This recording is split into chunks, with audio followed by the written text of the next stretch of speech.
friends, how have you been? Let me go and check.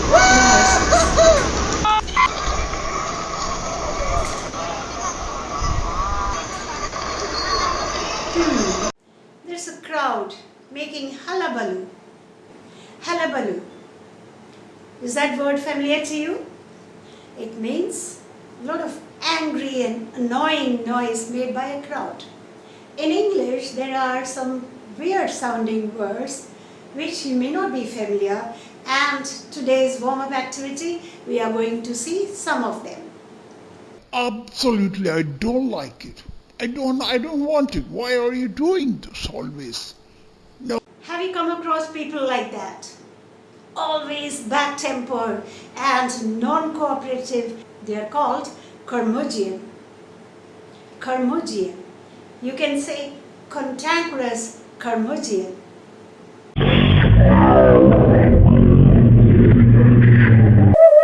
Are you one of them who fear number 13? Then you have triskaidekaphobia. Triskaidekaphobia. It means fear of number 13.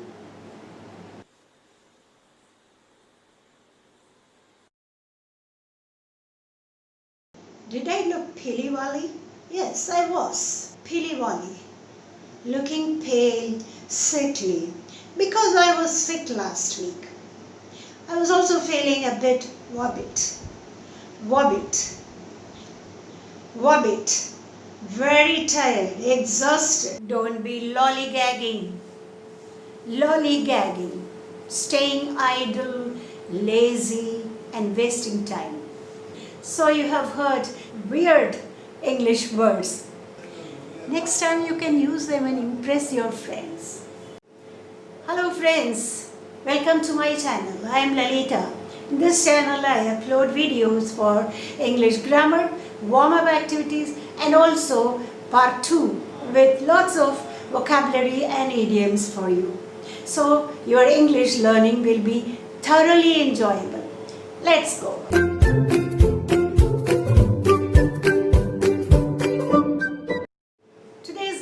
Going to be nouns. I'm going to talk all about nouns today, the kinds of nouns, how they are used. Why don't you just stay with me for the entire video?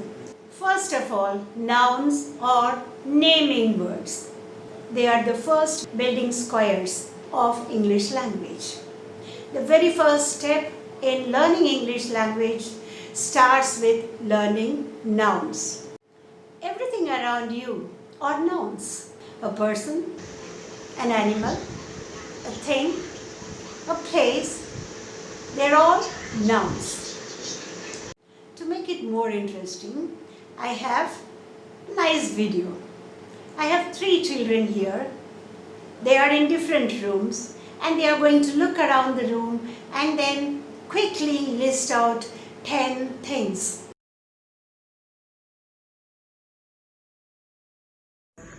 Avantika, look around the living room and tell me 10 things you see.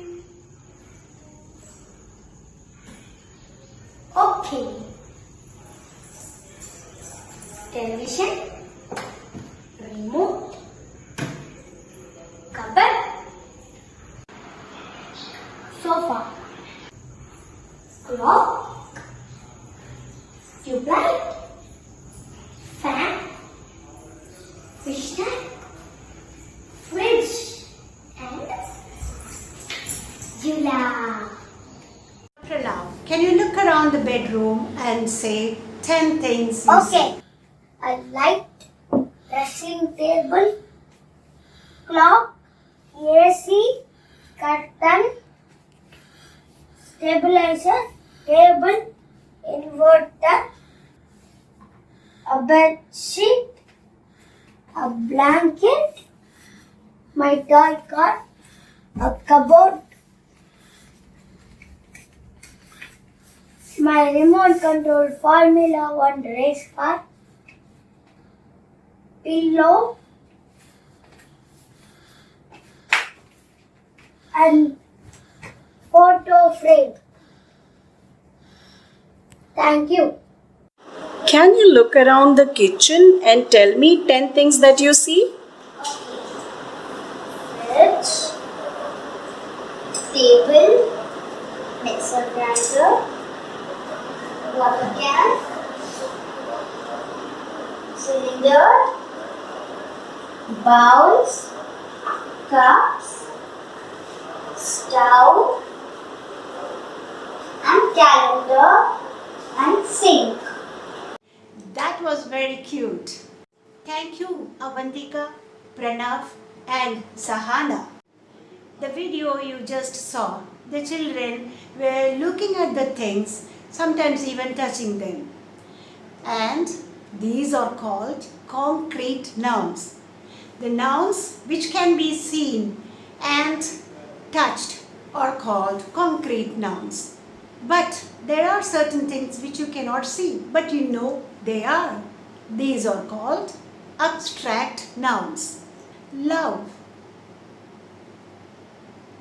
happiness, sadness, idea. These cannot be seen. These are called abstract nouns. So now you have seen concrete nouns, abstract nouns. Now, the next divisions in nouns: common noun and proper noun. Watch this video.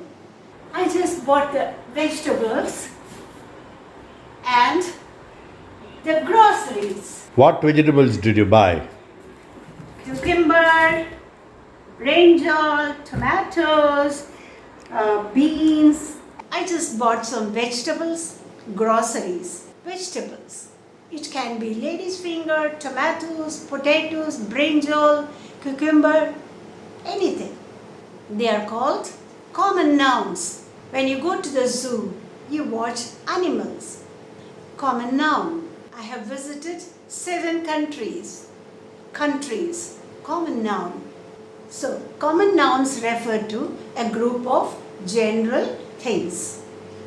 Girls, boys, places, cities, countries. These are all general names. But if I say, I like Avantika, I like Pranav Manikandan, I like Sahana, that means I am referring to proper noun. Proper noun always starts with a capital letter and refers to one particular person or thing or city or food. Remember, it always starts with a capital letter. Whereas common noun, you don't write with a capital letter. The next kind of noun we are going to see is very important, collective noun. Instead of saying many, a number of, we use collective nouns. Let's watch some examples here.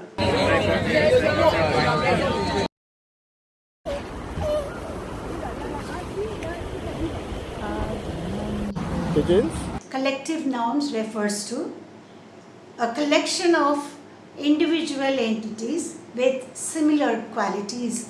It may be people, things, animals, places, etc. Using collective nouns in your communication in English sounds better. We are going to say countable and uncountable nouns. Countable nouns, as it says, you can count. I have apples. How many apples? I have 5 apples. I have about 50 books with me. Countable nouns are used with indefinite articles like a or an. An is used only for vowels, A, E, I, O, U. An apple, an umbrella. So when you make a singular noun to plural noun, you just add S. An apple, 5 apples. 1 marker, 4 markers. Other than this general rule, there is some exceptions. In many cases, making plural is different. These are called irregular plurals. Now we will see some examples here.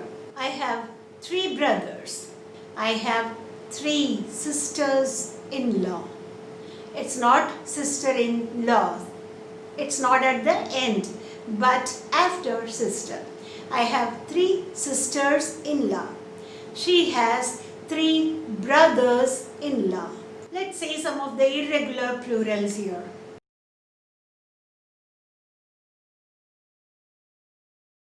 Now, what is uncountable nouns? When you cannot count them. Sugar, milk. Can you count the milk? Things which you cannot count. You can measure, but you cannot count them. You cannot count the granules of sugar. They are uncountable nouns. So what measure can you use for uncountable nouns? You can say, to make coffee, I use half a cup of milk, quarter cup of coffee, 1 spoon of sugar. The measures are used for counting uncountable things. So I hope you have understood different kinds of nouns, usage of nouns.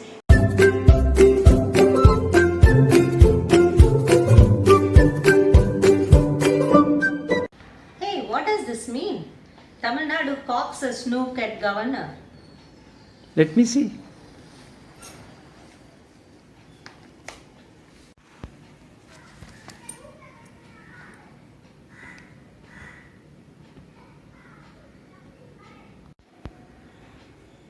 Cock a snook? Okay, it's a sign of contempt. It's a sign language. It's used when you want to show disrespect or when you want to insult someone. If you want me to give you an example, I can say that when the policeman tried to stop youngsters going triples on a bike, they just cocked a snook at them and sped away. That reminds me. Yesterday I read something in the newspaper. What about this? Okay, time to move on. Beijing's aggression has made India's diffidence about alignment obsolete. Are you referring to this? Yes, I'm able to understand that contextually, but I don't know the exact meaning of these 2 words, diffidence and obsolete. Okay.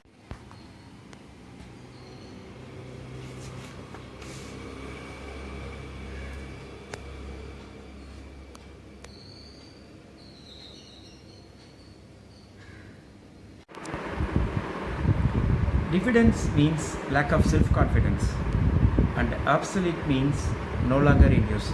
Hey, why don't you do one thing? Try putting this in a sentence. Okay, let me try.